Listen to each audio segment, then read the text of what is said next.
सैयदना इमाम हुसैन शहीद करबला इमाम आली मकाम सिब्ते रसूल रज़ी अल्लाह तआला अन्हु व अर्ज़ाहु अन्ना जब मदीने तैयबा में थे और आपको यजीद ने बैत के लिए इसरार किया, और जानते हैं मदीने का गवर्नर वलीद बिन उक़बा इमाम हुसैन को अपने घर में बुलाया और रात के वक्त कहा कि आप यजीद की बैत कर लें, सब ठीक हो जाएगा। आपने एक तारीखी जुमला फरमाया था, आज वो सब मुसलमानों को याद होनी चाहिए। इमाम हुसैन ने ये नहीं कहा मैं हुसैन रसूलुल्लाह का नवासा यजीद की बैत करूंगा फासिक व फाजिर की, ये नहीं कहा आपने। तवज्जो चाहता हूं, आपने ये नहीं फरमाया, बल्कि ये फरमाया मुझ जैसा उस जैसे की बैत कैसे कर सकता है। ये क़यामत तक आने वालों के लिए मैसेज है, हुसैन जैसा कभी भी यजीद जैसे की बैत नहीं कर सकता, और ना ही वैसों की ताकत को वो मान सकता है। और अल्हम्दुलिल्लाह हमारी माओं ने बचपन से हमें हुसैन को ही सुनाया है, यजीद को नहीं। इसलिए आज अगर किसी तख्त पर यजीद बैठा हो तो हमें डर नहीं लगता इस बात का कि वो गर्दन उड़ा देगा, हमें इस बात का खौफ नहीं लगता कि फांसी पर चढ़ा देगा। हमें इस बात का यकीन है कि अगर हमारे टुकड़े भी हो जाएंगे तो इंशाअल्लाह हमारी रूह करबला जरूर पहुंचेंगी। इमाम हुसैन के साथ क़यामत के दिन उठाए जाएंगे, हक बात करते हुए अगर दुनिया से जाएं। अजीज़ान गिरामी वक़ार, मैं तारीख की चंद झलकियां आपके सामने रखूंगा। मुझे हुक्म भी हुआ है, बहुत जल्दी वक्त खत्म हो जाएगा, समेटना है। मैं चंद मिसालें आपके सामने रखता हूं। ताकत किसे कहते हैं, क़ुव्वत किसे कहते हैं। जिम में जाकर बॉडी बनाने वाला ताकतवर है, काजू बादाम खाने वाला ताकतवर है, मुक्के मारने वाला ताकतवर है। कौन है ताकतवर, ताकत किसे कहते हैं? मेरे अजीजों, असल ताकत तो ये है कि तुम इस्तेमाल अपने हाथ पैर कुछ भी ना करो, लेकिन खलबली दूसरों में मची रहे। ये असल ताकत है, ये रब ताला की तरफ से दी हुई होती है इनाम में। वरना आप सोच सकते हैं कि हुसैन आजम के साथ जो लोग आए थे वो कुल काफिला कितना था। अलग अलग रिवायतें, इमाम हुसैन के साथ 135 लोग थे, बाज रिवायात में है 96 थे, 96 लोग थे, बाज रिवायत में 82 थे। शहीद होने वालों की तादाद 72 है।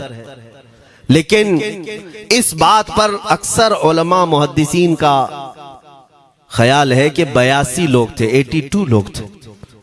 82 के मुकाबिल में कितने लोगों को आना चाहिए रास्ता रोकने के लिए? अगर किसी आम आदमी से भी पूछे तो डबल कर दो, ट्रिपल कर दो, 4 गुना ज्यादा कर दो।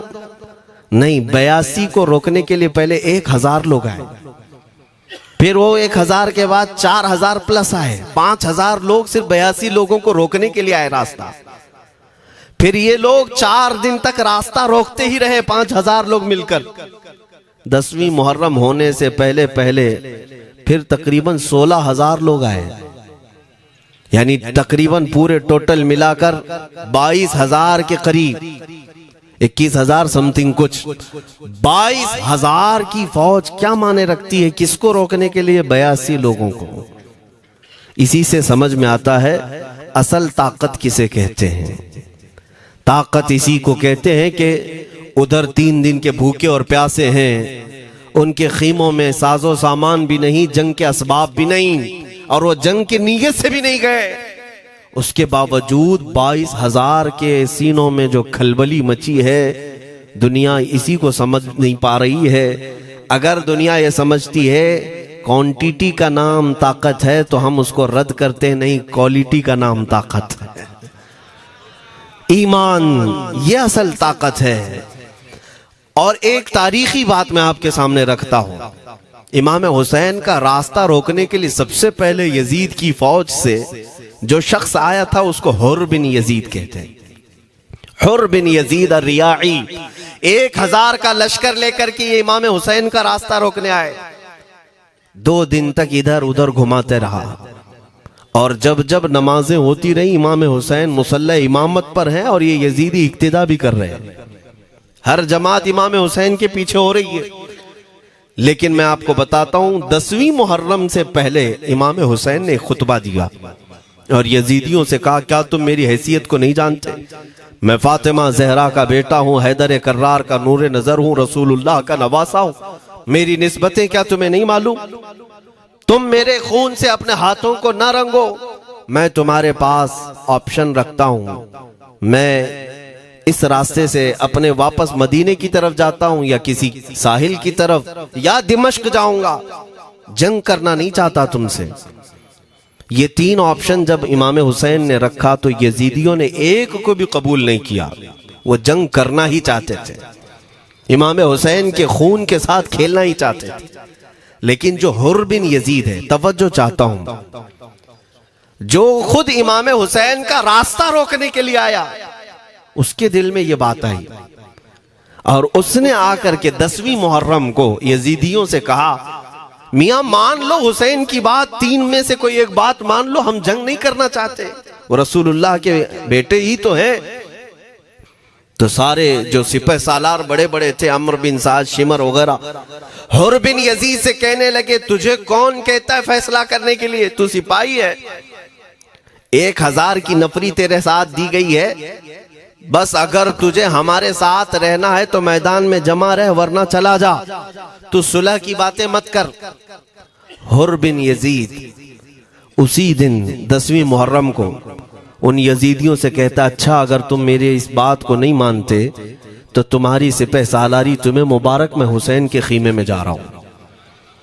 जो यजीद की तरफ से आया था वो किधर चला गया? मौला हुसैन के खीमे में। कब? सिर्फ 10वीं मुहर्रम, एक रिवायत में 9वीं मुहर्रम को, एक दिन पहले इमाम हुसैन के खीमे में आया, दस्तबोसी की, माफी मांगी और इमाम हुसैन ने कहा, अब तुम जा सकते हो अपने घर। हुर बिन यजीद ने कहा, मैं उस वक्त तक अब आपका साथ नहीं छोड़ूंगा जब तक मेरे जिस्म में आखिरी सांस बाकी रहे, मैं आपके साथ रहूंगा। अब इमाम हुसैन की वफादारी में आने वाला कौन था?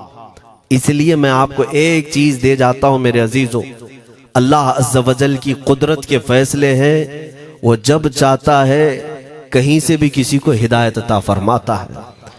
वो बातिल कुव्वतों के मौजूद पलने वाला बच्चा भी कभी रब तबारक व तआला हिदायत देता है, उसे आलिम बनाता है, और कभी काबे की छांव में पलने वाले को मौला अबू जहल भी बनाता है, गुमराह कर देता है।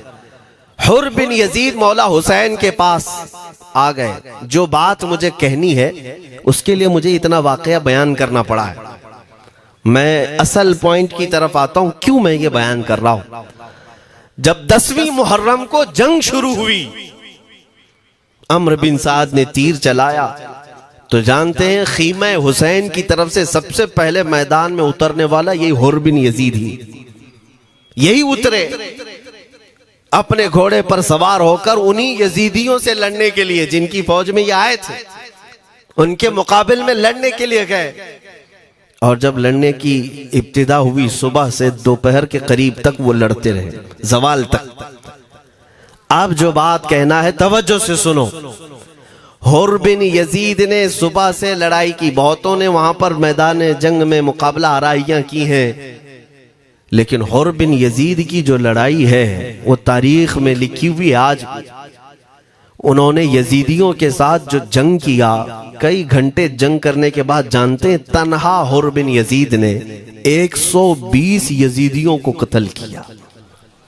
120 की तादाद, एक घोड़सवार एक ही है, 120 को मार गिराया।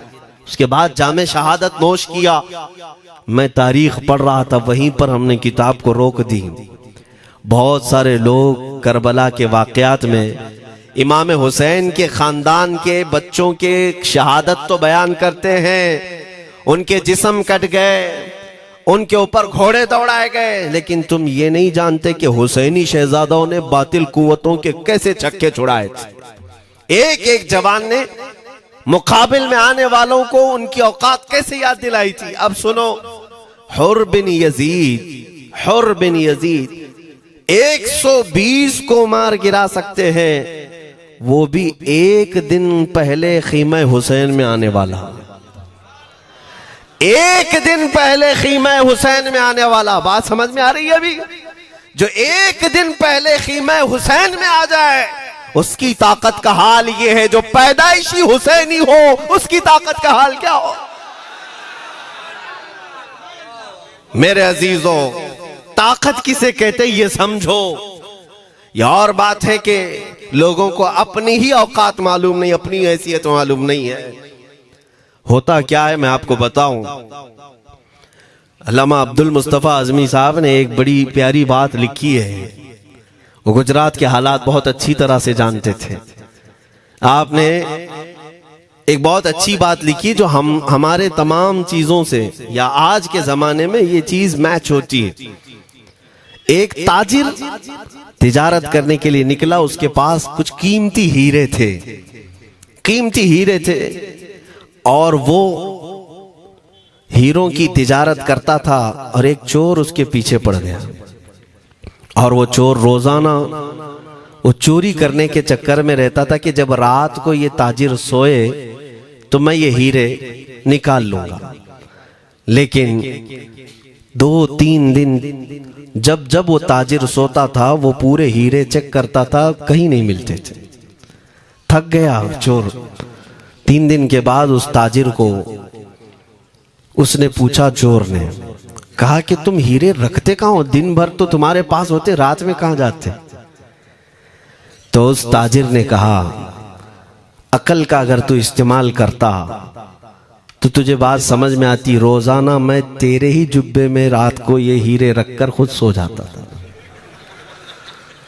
वो अपना नहीं तलाश करता, इसका तलाश करता। बिला तशबीह हो बिला तमसील। मेरे अजीजों, तुम्हारे पास जो ताकत है तुम्हें उसका अंदाजा नहीं। तुम जो मोहब्बत मुस्तफ़ा सल्लल्लाहु अलैहि वसल्लम की शमा अपने सीने में रखते हो, मौला करीम का वादा है तुम्हारे साथ, काना हक्कन अलैना नस्रुल मोमिनीन। रब ताला फरमाता हमने अपने ऊपर लाजिम कर लिया है कि ईमान वालों की मदद करें। और हमने मदद देखी है, रब ताला की मदद देखी है। आज के इन हालात में मुझे बताओ, भौंकने वाले भौंक ही रहे हैं, बाकी तुम्हारा क्या बिगाड़ लिया, क्या तुम्हारा खराब किया? बस ये है कि तुम अपने अंदर खलबली मत मचाओ और ज्यादा खौफ और हिरास में मत जियो।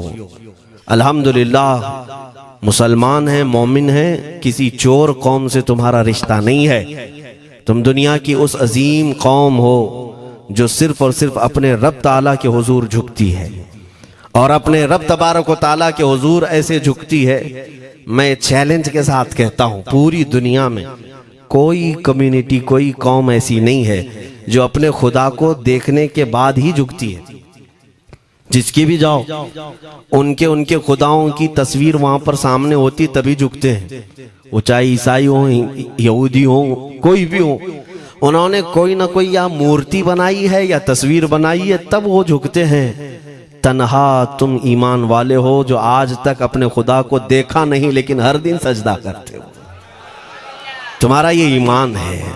और कुरान में शुरू में ही अल्लाह ताला ने जो तारीफ फरमाई सूरह बकरा में, युमिनून बिल गैब, अल्लाह फरमाता है ये वो लोग हैं जो गैब पर ईमान रखते हैं, देखा नहीं।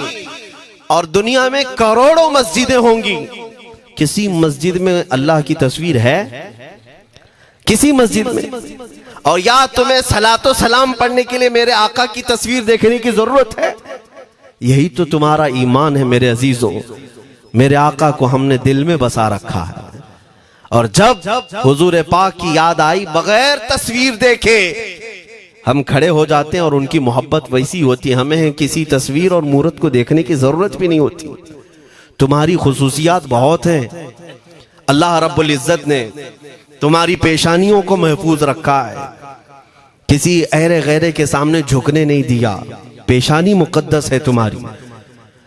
हाँ, ये तो नहीं है कि तुम किसी दरख्त पर भी चले जाओ, पत्थर पर भी चले जाओ, चूहे पर भी झुक जाओ, सांप पर भी झुक जाओ, नहीं है।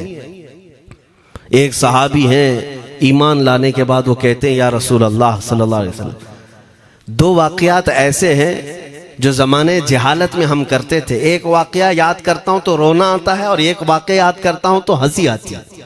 हुजूर ने फरमाया वो दोनों क्या है बताओ। उन्होंने कहा पहला वाकया तो ये है जिसको याद करके रोता हूं कि जवानी में जब हमारे घर बेटी पैदा होती थी तो हम उसका गर्दन मरोड़ कर दफन कर देते थे।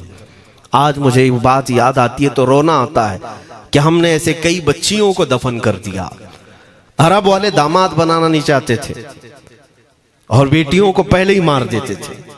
ये वो सहाबी कहते हैं अब याद आती है बात तो रोना आता है। मेरे आका सल्लल्लाहु अलैहि वसल्लम ने फरमाया फिर हंसी किस बात पर आती है। कहते हैं जमाने जहालत में हमारे खुदा जो होते जिनकी हम इबादत करते थे तो जब सफर में जाना होता था तो आटा गूंद करके खुदा बना लेते थे, क्योंकि सफर में जाना है और हर जगह उनको साथ में रखना था खुदा को। वो साहब ही कहते हैं सफर के खुदा और होते थे, हवा का अलग, पानी का अलग, मिट्टी का अलग, सब लेकर के चलते थे। फिर हुजूर ने फरमाया हंसी किस बात पर आती है। वो कहते हैं बीच रास्ते में अगर खाना खत्म हुआ तो कभी खुदा का हाथ तोड़ के खाते थे, कभी पैर तोड़ के खाते थे। अरे मेरे अजीजों 1400 साल बाद आज जब आप हंस रहे हैं उस सहाबी को तो इस बात पर हंसी आती होगी। मैं ये बात सिर्फ इसलिए अर्ज कर रहा हूं कि शुक्र मनाओ अल्लाह रब्बुल इज्जत का कि तुम्हें रब तबारक व तआला ने उस कौम में पैदा किया है जिसका माथा सिर्फ वहदहू ला शरीक की बारगाह में झुकती है। तुम ईमान वाले हो। और मैंने आयत यही तिलावत की खुतबे में, वला तहीनु वला तहज़नु व अंतुमुल अअलौना इन कुंतुम मुमिनीन। घबराओ मत, परेशान मत हो, तुम सबसे ज्यादा सरबुलंद रहोगे अगर तुम ईमान वाले हो। ये कुरान की आयत है। ईमान किसे कहते हैं? ईमान किसे कहते हैं? यानी अल्लाह ने फरमाया अगर तुम ईमान वाले हो तो सबसे ज्यादा कामयाब हो। अब हम पूछते हैं रसूल पाक से ईमान किसे कहते हैं? मेरे आका की जुबान से सुनो, ला युमिनु अहदुकुम हत्ता अकूना अहब्बा इलैहि मिन वालिदिही व वलदिही वन्नासी अजमईन। हजरत अनस से रिवायत है, हुजूर पाक सल्लल्लाहु अलैहि वसल्लम फरमाते हैं तुम में से उस वक्त तक कोई कामिल ईमान वाला नहीं हो सकता जब तक अपने वालिदैन, अपने बच्चे, अपने और सारे इंसानों से ज्यादा मैं उसके नजदीक महबूब ना बन जाऊं। हुजूर से कामिल मोहब्बत जब तक ना करोगे तब तक ईमान भी कामिल नहीं है। खुलासा कलाम यही है कि मोहम्मद से वफा तूने तो हम तेरे हैं। ये जहां चीज है क्या, लौह कलम तेरे हैं। बस इसी बात पर आपको आना है। इकबाल भी ये कहता है मैं जर्मनी गया, यूरोप का सफर किया, वहां की तरक्कियों को देखा और वो लोग बहुत आगे बढ़ रहे थे। मैं इसीलिए सफर किया कि मैं वहां तहकीक करके आऊं, देखूं, अपनी कौम को आकर के मैं बताऊं मुसलमानों को कि किस फील्ड में तुम जाओगे तो कामयाब होंगे। साइंस में, फिजिक्स में, ज्योग्राफी में, केमिस्ट्री में, मैथ्स में, कौन सी फील्ड में तुम जाओगे तो ज्यादा माहिर होगे। कई साल इकबाल ने वहां की खाक छानी, तहकीकात किया और वापस जब आया अपनी कौम की तरफ, अल्लामा इकबाल कहते हैं मैं सारी दुनिया वहां की यूरोप की छान करके आया, यही देखने गया था कि मेरी कौम किस मैदान में उतरे तो कामयाब होगी। तो लोगों ने पूछा क्या वो तुम्हें राज मिल गया? वो कहते हाँ मुझे राज मिल गया। लोगों ने पूछा किस मैदान में उतरे? तो इकबाल कहता है मैं तो राज को पहुंचा, अपनी कौम को बताता हूं तुम्हारी तरक्की का राज सिर्फ इतना ही है कि मोहम्मद से वफा तूने, कि मोहम्मद से वफा तूने तो हम तेरे हैं। ये जहां चीज है क्या, लौह कलम तेरे हैं। सारी कामयाबी का असल राज मेरे आका से बेइंतहा मोहब्बत है। मैं दीनी शख्सियात की बात अपनी जगह पर, जो जिसको आप दुनियावी उलूम कहते हैं, लाओ मैथ्स का कोई बहुत बड़ा माहिर रियाजीदान या कोई साइंटिस्ट आपको ऐसा लगता हो, लाओ मेरे आला हजरत इमाम अहमद रजा फाजिल बरेलवी के सामने। जानते हैं आप उस आला हजरत फाजिल बरेलवी ने 55 उलूम पर अपनी तहकीकात लिख दी हैं। बाकी जानते कितने थे वो अल्लाह ही बेहतर जाने। एक बात मैं आपको बता रहा हूं, मैथ्स में, मैथमेटिक्स में उनके पास ऐसी ऐसी इजादात थी। एक किताब आला हजरत ने लिखी है ज्योमेट्री पर, आज के बच्चे जो कॉलेज पढ़ते हैं वो जानते होंगे। ज्योमेट्री की भी कई उसमें अक़साम लिखी गई हैं, और आला हजरत ने एक किताब लिखी है कश्फुल इल्ला अन सिमतिल क़िबला, क़िबला पहचानने का इल्म। तुम तो आज वो कंपास लेकर के पहचानते हो ना, अब तो मोबाइल में आ गया, मोबाइल को घुमाओ, इधर दिखा रहा उधर, उधर दिखा रहा उधर क़िबला। मेरे अजीजों, इस्लाम मशीनों से नहीं चलता है। इसका सेल चला गया तो क्या तुम्हारा इस्लाम चला जाएगा? इसकी बैटरी चली गई तो क्या तुम्हारा दीन चला जाएगा? नहीं, इस्लाम मुकम्मल कवायद और ज़वाबित के साथ है। सारी मशीनें खत्म भी हो जाए, इस्लाम ने तुम्हें कायदे बनाकर दिखाए हैं, प्रैक्टिकल। ये क़िबला पहचानने का इल्म होता है। शहर का तूलुल बलद अर्जुल बलद देखना होता है, बहुत सारी उसमें चीजें, उसकी सतह समंदर से ऊंचाई कितनी है, फिर सितारों को देखा जाता है, फिर पहचाना जाता है क़िबला, उसको हिसाब में लगाया जाता है। आला हजरत ने ये जो किताब लिखी पूरे 1400 साल में, आला हजरत की ये किताब जिसमें 10 कायदे खुद उन्होंने इजाद किए, उनसे पहले किसी ने नहीं लिखी, खुद उन्होंने इजाद किए। और उसके बाद आला हजरत ने चैलेंज के साथ कहा कि मैंने, फकीर ने ये 10 कायदे इजाद किए हैं, इस पर कोई अमल करके क़िबला पहचानना चाहे तो उस पर अमल करके खड़ा हो जाए। अगर हिजाबात हटा दिए जाएं तो काबा उसकी नाक के सामने होगा।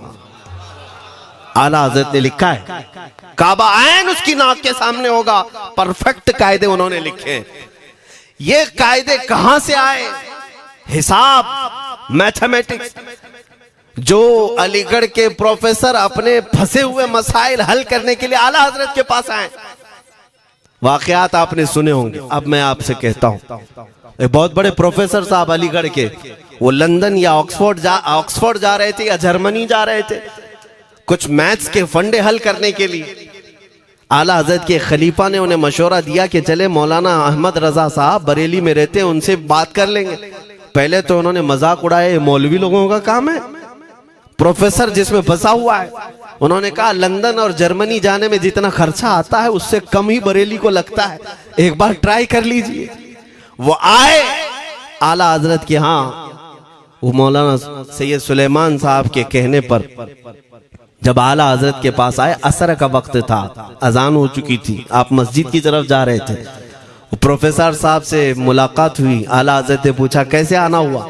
उन्होंने कहा एक बहुत पेचीदा मसले में फंस गया हूं, मैथ्स का, रियाजी का, हिसाब का हल नहीं होता, इसके लिए मैं बाहर का सफर कर रहा था। आपके शागिर्द मौलाना सुलेमान साहब ने कहा कि आपसे मिलने। आला हजरत ने कहा दिखाएं क्या मसला है? उन्होंने कहा इतने शॉर्ट टाइम में यह हल नहीं होगा, नमाज के लिए आप जा रहे हैं। आला हजरत ने फरमाया फिर भी दिखाओ। आला हजरत को उन्होंने वैसे ही खड़े दिखाया। देखते ही आला हजरत ने उंगलियां रखी और कहा इसका यहां से, इसका यहां से, फलां का यहां से, इस तरह आप लगा करके देख ले, मैं असर की नमाज से फारिग होकर आता। वो प्रोफेसर साहब कहते हैं उन्होंने चुटकियों में यूं हल किया, मैं जब बैठ करके उस मसले को लगाया तो तुरंत 2 मिनट में वो मसला हल हो गया। अब जिसके लिए मैं ये वाकया अर्ज कर रहा हूं सुनो। वो हैरत में आंखें फटी फटी रह गई उस प्रोफेसर साहब की। उधर नमाज होने के बाद आए आला हजरत, तो वो अश करने लगे। कहा मौलाना साहब मैं पहली मर्तबा देख रहा हूं कि मदरसे का कोई मौलवी मैथ्स के इतने टफ फंडे को हल कर लेता हो। मौलाना ये तो बताएं ये रियाजी और ये मैथ्स के मसले आपने किससे सीखे? कौन है आपको? किस कॉलेज में, किस यूनिवर्सिटी से आपने सनद हासिल की है? यही मुझे कहना है मेरे से। अब आला हजरत का जवाब सुनो। कहते हैं जनाब मैंने अपने वालिद से सिर्फ प्लस माइनस और मल्टीपल के मसले सीखे, जमा, नफी और ज़रब हमारे वालिद साहब ने बस इतना ही सिखाया। और उस वक्त बचपन में मुझे मंतिक, फलसफा, ये सब किताबें पढ़ने का शौक था। मैं हिसाब के, ज्योमेट्री के ये किताबें लेकर बैठा। मेरे वालिद आए, देखा, पूछा अहमद रजा क्या पढ़ रहे हो? मैंने दिखाया ये मंतिक है, फलसफा है या हिसाब की किताबें हैं। मेरे वालिद ने वो किताबें अपने हाथ में ले ली और कहा, जा रसूलुल्लाह की हदीसें पढ़, सदक़े में सारे इल्म दे दिए जाएंगे। आला हज़रत फरमाते हैं, उसके बाद मैंने अपनी जिंदगी मेरे मुस्तफ़ा के कदमों में लगा दी। ये जो आप देख रहे हैं ये मेरे मुस्तफ़ा के कदमों से छनकर मुझे मिला है। बस बात समझ जाओ, ताकत इसी को कहते हैं। नबी पाक सल्लल्लाहु ताला अलैहि वसल्लम से बेइंतहा मोहब्बत करने वाला वो दुनिया के किसी मैदान में भी तन्हा नहीं होता, तन्हा नहीं होता। अजीजा ने गिरामी वक़ार, मैं इस बात की तरफ आपको ले जाता हूँ। एक सहाबी हजरत सलमा बिन अकवा रदियल्लाहु ताला, इनको राजिलु रसूलिल्लाह कहा जाता है। हुजूर सल्लल्लाहु अलैहि वसल्लम के ऐसे सिपाही जितने गज़वात में गए, जितनी जंगों में गए, कभी घोड़े पर नहीं बैठे, पैदल। और वह ऐसा पैदल चलते थे कि कोई घोड़ा भी उनके साथ नहीं पकड़ पाता उनको जब वो भागते थे। घोड़ा भी अपनी तेज रफ्तारी के बावजूद उन्हें नहीं पकड़ पाता। उनको वो लक़ब मिला था राजिलु रसूलिल्लाह, चल करके सफर करने वाला रसूलुल्लाह का सिपाही। एक बार ऐसा हुआ, एक बनु कार्रा का शख्स जिसका नाम अब्दुर्रहमान है, ये मुनाफिक था, खबीस था। इसने तकरीबन 400 लोगों को जमा किया, अपने हम मिजाज लोगों को, और मदीने पर रात के वक्त एक बगीचे पर हमला किया, पूरे बगीचे को आग लगा दिया। और उसके बाद फिर जो खजूरें थी वहां से सब लूट लिया, लूट करके अपने घोड़ों पर रख लिया और निकल पड़ा। उस वक्त सिवाय हजरत सलमा बिन अकवा के कोई नहीं था। उधर 400 लोग लूट मार कर रहे हैं और खजूरें जमा कर रहे हैं, और ये तन्हा साहबी। इस साहबी का हाल ये है, घोड़ा भी नहीं होता था कभी नहीं। अब इनको जलाल आया कि मेरे मुस्तफ़ा के शहर की एक खजूर भी मैं बाहर जाने नहीं दूंगा जो चोरी करके जा रहा है। उसके बाद आपने पीछा करना शुरू किया। और हकीकत देखें, आप जब हदीस पढ़ेंगे, आला हजरत ने अल मलफूज में भी इसको नकल फरमाया। जब तक मैं ये हदीस पढ़ रहा था, इतनी हंसी भी आती है और उनकी इस बहादुरी पर दिल खिल जाता है और सीना चौड़ा होता है कि वो अकेले किस बात पर भाग रहे थे। उनके पीछे 400 लोगों के पीछे भाग रहे। अच्छा, कोई ये कहे कि नादान आदमी है, 400 लोगों को नहीं देख रहा, अकेला भाग रहा है। हो सकता है इनको कोई कह दिया हो, लेकिन मुझे हैरत उन 400 पर हो रही है जो एक से डर के भाग भी रहे थे। वो भी भाग रहे हैं, एक दौड़ा रहा है और 400 भाग रहे हैं।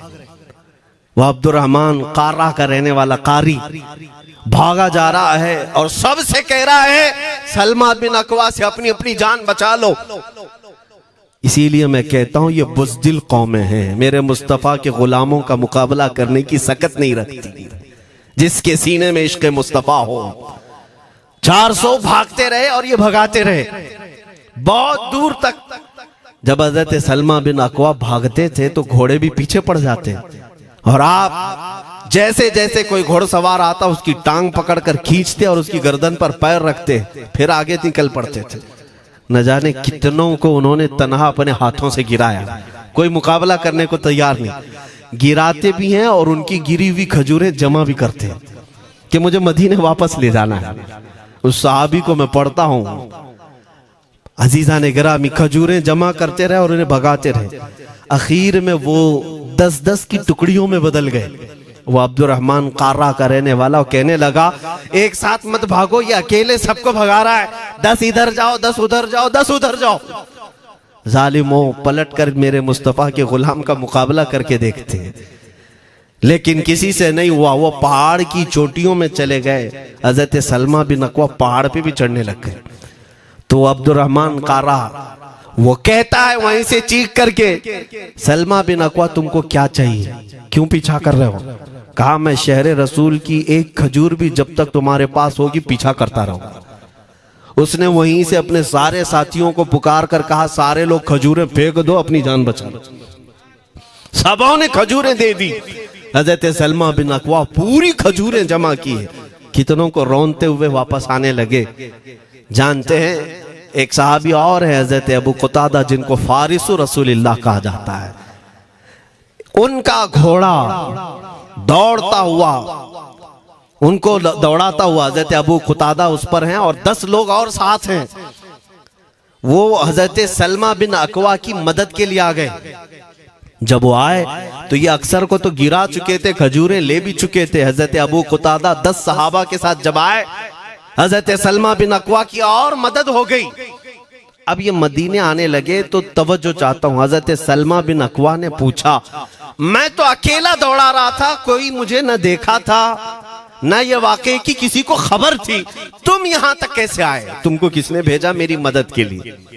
मुसलमानों याद रखो, मेरे मुस्तफा की वफादारी में जब कोई निकलता है तो कहां से मदद आती है अंदाजा भी नहीं होता।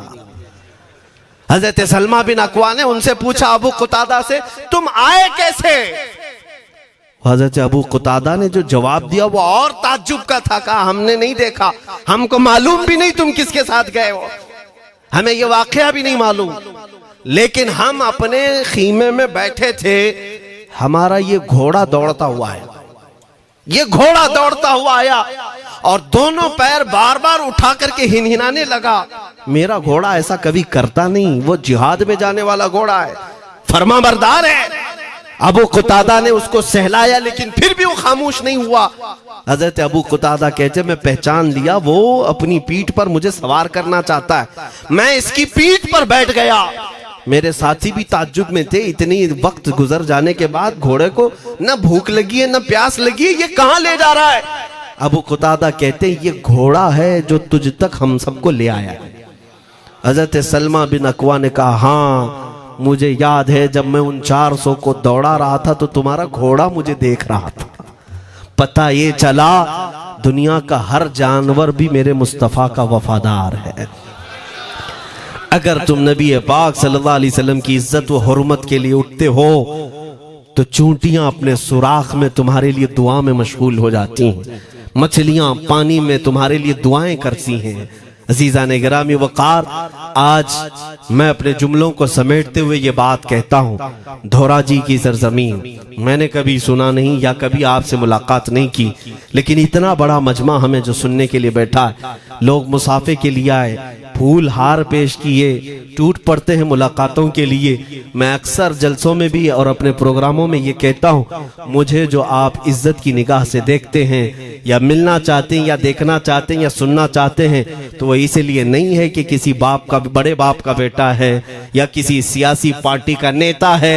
आपकी जो मोहब्बत है वो सिर्फ इसलिए है, ये नाज ये अंदाज हमारे नहीं होते, झोली में अगर टुकड़े तुम्हारे नहीं होते, या रसूल अल्लाह जब तक के मदीने से इशारे नहीं होते, रोशन मेरी किस्मत के सितारे नहीं होते। जो कुछ भी इज्जत मिली है हमें आज, वो किसी और सलाहियत की वजह से नहीं। साफ मैं बता देता हूं, मैं मुकर्रिर आदमी नहीं, मैं खतीब आदमी नहीं, मैं वो शोलाबार मुकर्रिर नहीं हूं कि जिनकी तकरीरों से लोग बहुत ज्यादा नफा उठाते हो। मैं तो तालिब इल्म आदमी हूं। मेरे आका सल्लल्लाहु ताला अलैहि वसल्लम के लिए इतनी वफा करना जानता हूं कि मैंने यह अहद कर लिया है, मेरे जिस्म में जब तक खून बाकी रहेगा, एक भी सालिम कुत्ता मेरे आका की तरफ उंगली भी उठाए, हम अपनी गर्दन भी निछावर करने को तैयार रहेंगे। मेरे आका सल्लल्लाहु ताला अलैहि वसल्लम के लिए कुर्बानी का जज्बा है, इसलिए मेरे आका ने ये इज्जत अता की है। फिर मुझे ये कहने का हक भी है, जब तक बिके न थे तो कोई पूछता न था, या रसूल अल्लाह तुमने खरीद कर हमें अनमोल कर दिया।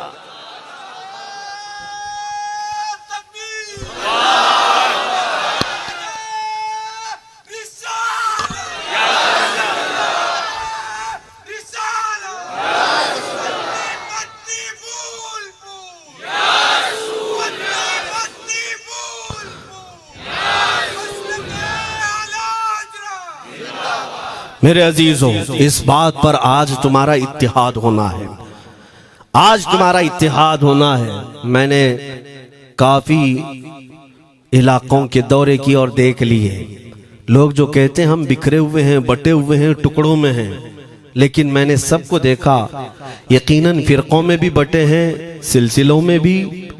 हालांकि सिलसिलों में इख्तिलाफ होना नहीं चाहिए, जो सलासिल हक्का हैं वो सब मदीने तैयबा की नहरें हैं, इख्तिलाफात नहीं, लेकिन उसके बावजूद बटे हुए लोग हैं। एक दूसरे से मुसाफा नहीं करना चाहते, एक दूसरे के पीछे नमाजें नहीं पढ़ना चाहते, जो खाली सुन्नी होकर भी, ईमान वाले होकर के भी। मैं बहुतों से ये शिकायतें सुना कि हम में बहुत सारे इख्तिलाफात हैं, लेकिन इसका हल तकरीरें हैं, तहरीरें हैं, लोगों को समझाना है, इस्लाह करना है, सब करके देख लिया। लेकिन एक बात मैंने खुद प्रैक्टिकल देख लिया कि 1000 टुकड़ों में क्यों न बटे हों, लेकिन मेरे मुस्तफ़ा का नाम आ जाए तो हर कोई मुत्तहिद नजर आता है। ये हमने देख लिया है, ये हमने देख लिया है। किसी भी पीर से बैत क्यों ना हो, मैं दूसरों की बात नहीं करता, लेकिन मैंने पूरे हिंदुस्तान के कोने कोने में देखा है जाकर के, किसी भी सुन्नी सहीहुल अकीदा पीर से बैत क्यों ना हो, अगरचे उसके आपस के झगड़े हों, लेकिन हमने एक मजमे में मुझे सुनने वालों को, ऐसे इख्तिलाफ वालों को भी देखा, दोनों सुन रहे हैं, लेकिन जब हमने पूछा मेरे मुस्तफ़ा करीम की इज्जत पर बात आए तो तुम में से कौन खड़ा हो सकता है, हर इख्तिलाफ रखने वाला भी ये कहता है, या रसूल अल्लाह, ये जिस्म भी तुम्हारा, ये जान भी तुम्हारी, करूं तेरे नाम पे जान फिदा, न बस एक जान दो जहां फिदा, दो जहां से भी नहीं जी भरा, करूं क्या करोड़ों जहां नहीं। ये हर एक का नारा है।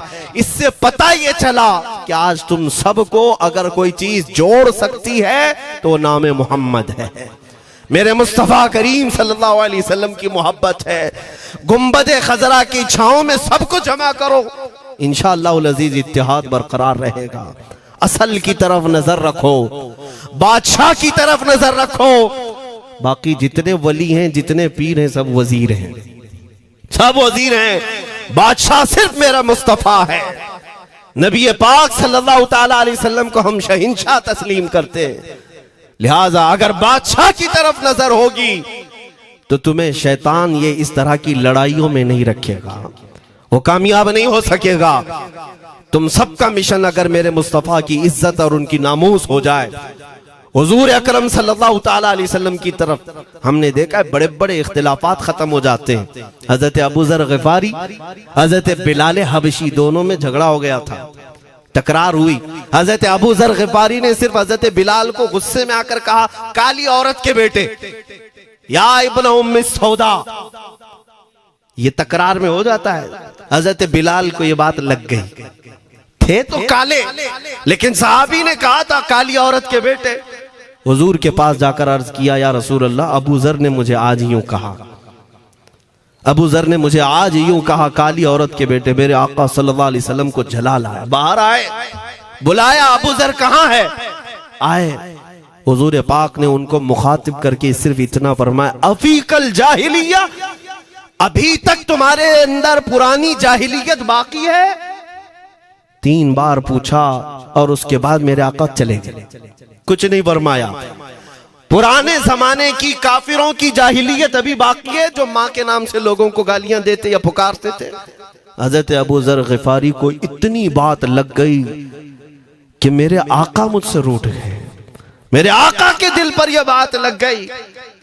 तो उन्होंने ये नहीं किया कि देखा जाएगा बाद में क्या होगा, नहीं, सीधे मस्जिद नबवी में हजरत बिलाल को ढूंढने के लिए आए। कहाँ है? हजरत बिलाल मिल गए तो उनका हाथ पकड़ करके लाए। अबू ज़र ग़िफ़ारी जमीन पर लेट गए, सो गए। कहा है बिलाल, मुझे माफ कर दे, मैंने तुझे सख्त जुमला कहा, मुझे माफ कर दे। हजरत बिलाल ने कहा, ठीक है, मैंने माफ कर दिया, हो गई बात। लेकिन हजरत अबू ज़र ग़िफ़ारी ने कहा, नहीं, मेरा दिल इस पर सुकून नहीं मानेगा। एक काम करो ए बिलाल, तुम अपना ये पैर मेरे चेहरे पर रगड़ो, ये तुम्हारा तलवा जिसको मैंने काला कहा था, उसी तलवे से मेरे चेहरे पर तुम रगड़ो, ताकि मुझे मेरी हैसियत पता चल जाए। हजरत बिलाल क्या उनकी बात पर अपना पांव उनके चेहरे पर रगड़ देते? दोनों हाथों से उनको जमीन पर उठाया और सीने से सीना लगाया। कहा है अबू ज़र, कैसी बात करते हो? जिस आका के तुम गुलाम हो, उसी आका का मैं भी गुलाम। मैंने ये तारीख में पढ़ा है, अगर सख्तियों को कोई चीज जोड़ सकती है तो मेरे आका की मोहब्बत है और मुस्तफा करीम की मोहब्बत है। तुम्हारे सीने चौड़ा कर देगी, तुम्हारा दिल कुशादा कर देगी, तुम अपनों को एक्सेप्ट करने लग जाओगे अपने नबी की निस्बत पर। हाँ, एक बात याद रखें, मैं ये सिर्फ मेरे आका की निस्बत वालों के लिए कह रहा हूं, बाकी हमारा अकीदा तो ये है, नबी से हो जो बेगाना उसे दिल से जुदा कर दे, पिदर मादर बिरादर जानो माल उन पर फिदा कर दे। हम उसको मानते ही नहीं, चाहे बापों की माँ हो जो मेरे नबी को नहीं जानता, जो मेरे आका की अजमत को नहीं पहचानता, मैं उनके बारे में नहीं कहता। हाँ, हमारे एक उस्ताद बुजुर्ग उन्होंने फरमाया था कि बेटा बात करने का लहजा नरम रखना हमेशा।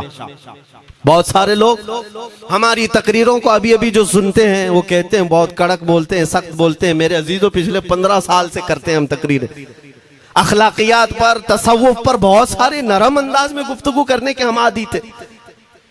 वो सब नहीं देखते, लेकिन जहां हम थोड़ा सा चीखते हैं या गरज के साथ बोलते हैं, वो बहुत जल्दी किसी को लगती है और कहते हैं आप बहुत कड़क लहजे में कहते हो। 90% हमने नरम लहजे में बात किया है, लोगों को अखलाकियात सिखाया है। चोरी, जिना, डकैती, सूद, शराब, इन सब की मजम्मत पर बयानात हमने रिकॉर्ड किए। वो सब नजर नहीं आता, लेकिन सख्त जुमले बहुत जल्दी नजर आते हैं। लेकिन ये मैं क्यों करता हूं वो भी आपको बता दूं। हमारे एक बुजुर्ग उस्ताद ने फरमाया, कहा कि बेटा नरम गुफ्तगू करने की आदत रखना, इसलिए कि मेरे आका सल्लल्लाहु अलैहि वसल्लम की सुन्नत है नरमी से कलाम करना। लेकिन एक बात याद रखना, जिंदगी भर नरमी से बात करो, लेकिन मुस्तफा करीम सल्लल्लाहु अलैहि वसल्लम की एहानत या दुश्मनी किसी में देखो तो फिर न तुम्हारी जुबान मीठी होनी चाहिए, न दिल नरम होना चाहिए, न दिमाग ठंडा होना चाहिए। हाँ, ये ईमान का तकाजा है। हम जो सख्त बात करते हैं, लोगों को ऐसा लगता है कि इतना कड़क नहीं बोलना चाहिए। तुम्हें पता भी नहीं हज़रत उमर फारूक कितना बोलते थे।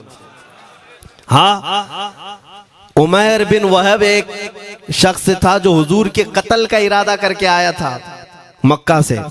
सफवान नाम का एक और शख्स, उमैर नाम के 2 लोग हतीम काबा में बैठकर मीटिंग करके आए, क्योंकि सफवान का बाप जंग बदर में मारा गया था, उमैर का बेटा जंग में कैदी होकर हुजूर के पास कैद था।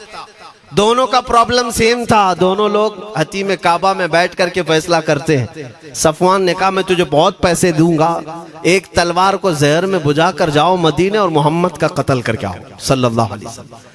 उमैर बिन वहब तलवार छुपा करके मदीने आया, लेकिन जिस वक्त वो आया, हजरत उमर फारूक चंद सहाबा के साथ मस्जिद नबवी के बाहर खड़े थे। देखते ही उसकी गर्दन में जो है ये गमछा डाला, रुमाल, और कहा खुदू हादल कल, पकड़ो इस कुत्ते को। ये हजरत उमर की जुबान से निकलेंगे, कहते हैं पकड़ो इस कुत्ते को। यही वो है जो बद्र के अंदर, मैदान बद्र में मक्का वालों को भड़का रहा था जंग पर हुजूर के खिलाफ।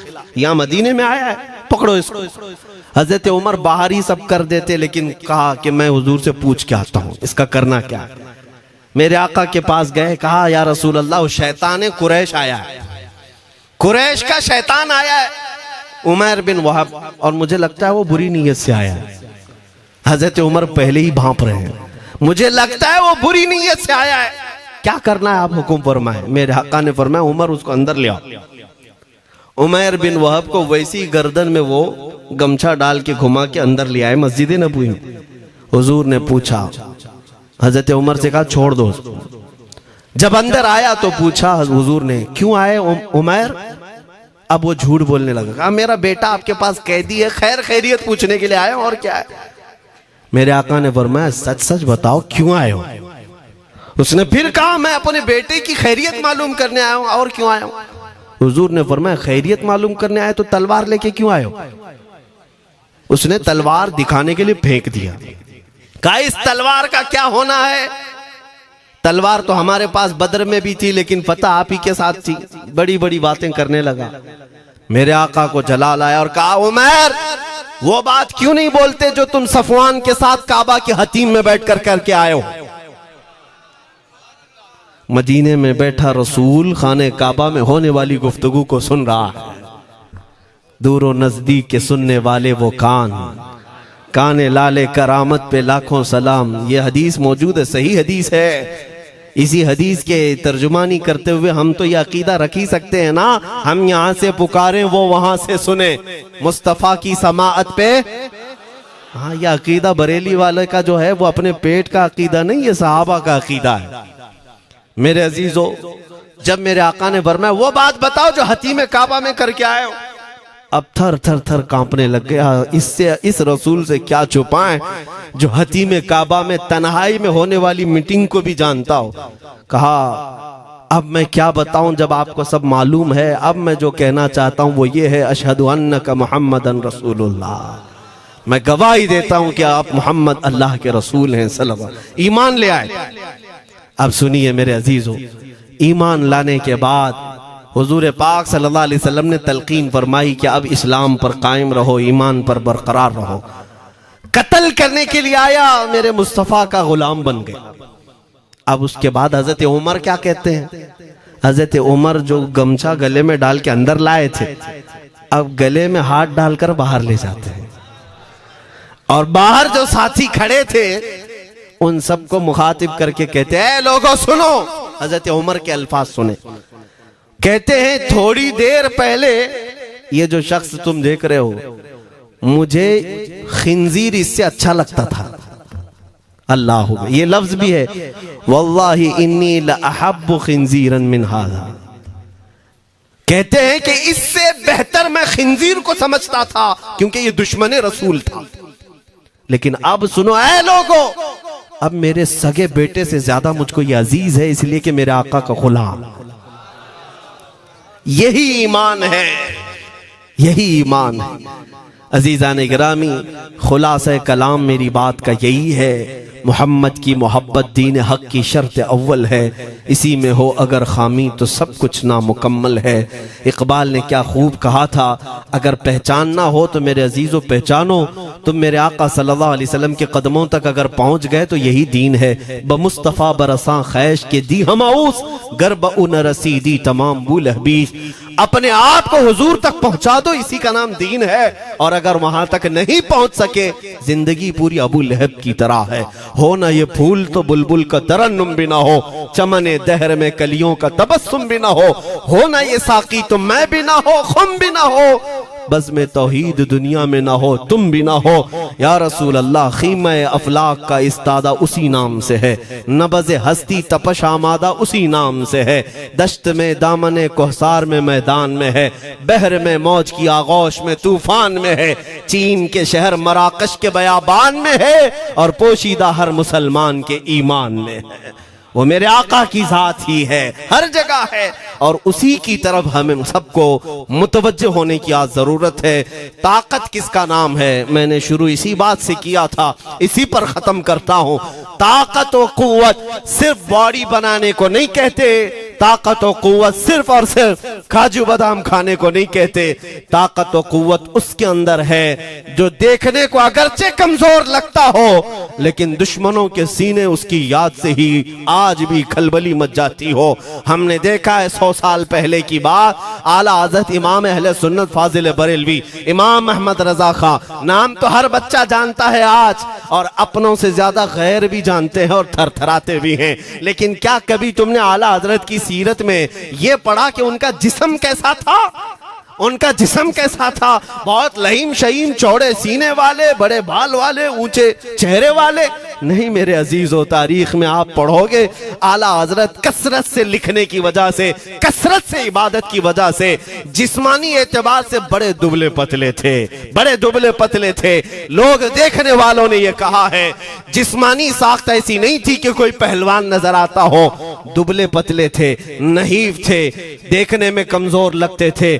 लेकिन मजाल है जब वो आशिक रसूल का कलम चलता था, कलम चलता था, और वो भी यूं पुकार कर कहता था, ये रजा के नेज़े की मार है, कि आदू के सीने में गार है, किसे चारा जोई का वार है, कि ये वार वार से पार है। और फिर उन काफिरों को कहा था उस इमाम अहले सुन्नत ने, किल के रजा है खंजरे खूंखार बरकबार। ये कोई दावा नहीं कर सकता आज। किल्क किसको कहते हैं समझा भी देता हूं मैं आपको। किल के रजा, आला हज़रत अपने कलम को कह रहे हैं, किल्क मतलब कलम, रजा का कलम कैसा है? खंजरे खून खार बरकबार, यानी खून पीने वाला खंजर और चमक पैदा करने वाली जो बिजली होती है। आला हज़रत बड़े नरम दिल भी थे, रहम दिल भी थे। अपनों को जब नवाजते थे तो बेहिसाब नवाजते थे। आजिजी ऐसी कि बच्चों से भी माफी मांगते, आजिजी ऐसी। और अपने पीर खाने पर जाने की बात आए तो चप्पलें कितनी दूर छोड़ जाए। गुरूर और घमंड की बात नहीं, लेकिन जब मेरे मुस्तफा के दुश्मनों से मुकाबले की बात आती तो यूं कहते, तुम क्या समझते हो किल के रजा है खंजरे खूंखार बरकबार, आदा से कह दो खैर मनाए न शर करे। ये बात ईमान के तकाजे की है। मैं आज हर आलिम से मिंबर पर बैठे हुए और हर मोमिन से यही कहना चाहता हूं, जो मेरे मुस्तफा की इज्जत की बात आए सर चढ़कर बोलना सीख जाओ। मेरे आका ने फरमाया है, जालिम और जाबिर बादशाह के सामने हक बात का ऐलान करना सबसे अफजल जिहाद है। और ये तो कर ही सकते हो। उन पाखंडियों को लफ्ज़े जिहाद से भी डर लगता है और लफ्ज़े जिहाद पर ही बड़ा प्रोपेगेंडा करते हैं। मुझे इस बात का कोई खौफ नहीं। हाँ, लोग ये कहते हैं मौलाना जिहाद के लफ्ज पर थोड़ा साइड होकर के बात कर लेते हैं। तुम बुज़दिल क्यों बने जा रहे हो? लफ्ज़े जिहाद एक पाकीज़ा लफ्ज है, मुकद्दस लफ्ज है। इस लफ्ज को अगर निकाल दिया तो मेरे आका की आधी सीरत खत्म हो जाएगी। कैसे बताओगे नबी पाक की सीरत? बदर को क्या कहोगे? तकरार हुई थी। खंदक, ओहद, तबूक, खैबर, ताइफ, ये सब को क्या कहोगे? तकरार हुई थी। जिहाद लफ्ज है, सेल्फ डिफेंस का नाम है। इतना हक तो हर एक को है मेरे अजीजों। लेकिन ये तो आज मैं ये बात भी नहीं कर रहा हूं तुमको तलवार उठाओ, बंदूक उठाओ, गोली मारो, बंदूक से लो, ये सब बातें तो हम करते भी नहीं, हमें जरूरत भी नहीं। लेकिन हमें पता है हमारे अल्फाज ही काफी हैं। मेरे आका सल्लल्लाहु ताला अलैहि वसल्लम की मोहब्बत जिसके सीने में हो, मेरे आका ने जब ये फरमाया है कि हक बात का ऐलान करना सबसे अफजल जिहाद है, तो इस पर तो हर कोई आज अमल कर सकता है। हक बात कहो, मिंबरों से कहो।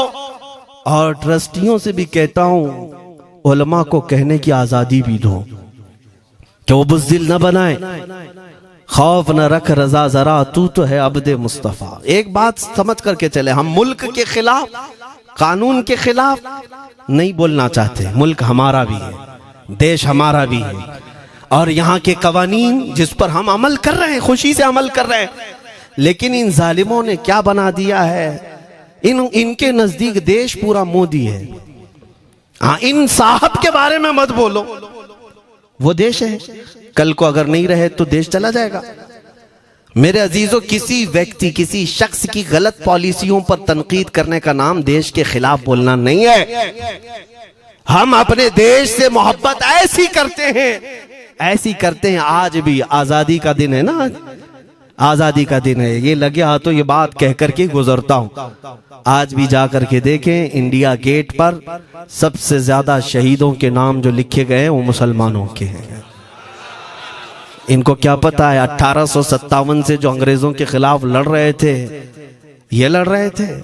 आजादी का परचम सबसे पहले बुलंद करने वाला कोई संगी नहीं था, वो शहीद टीपू सुल्तान था। सबसे पहले तोपमैन हिंदुस्तान का, अंग्रेजों के खिलाफ आवाज बुलंद करने वाला। पूरे अंग्रेज उसके खिलाफ खड़े थे। इनको आज बोलने की तौफीक भी नहीं मिलती। और उसके अलावा वो उलमा की बात कहां चली गई आज? अंग्रेज तारीखदान ने लिखा है कि सबसे ज्यादा हमें खतरा हिंदुस्तान में मुसलमानों से था, और हमने दिल्ली से लेकर कश्मीर तक कोई एक झाड़, कोई एक दरख्त बाकी नहीं था जिसमें हमने एक आलिम को लटकाया नहीं था फांसी पर।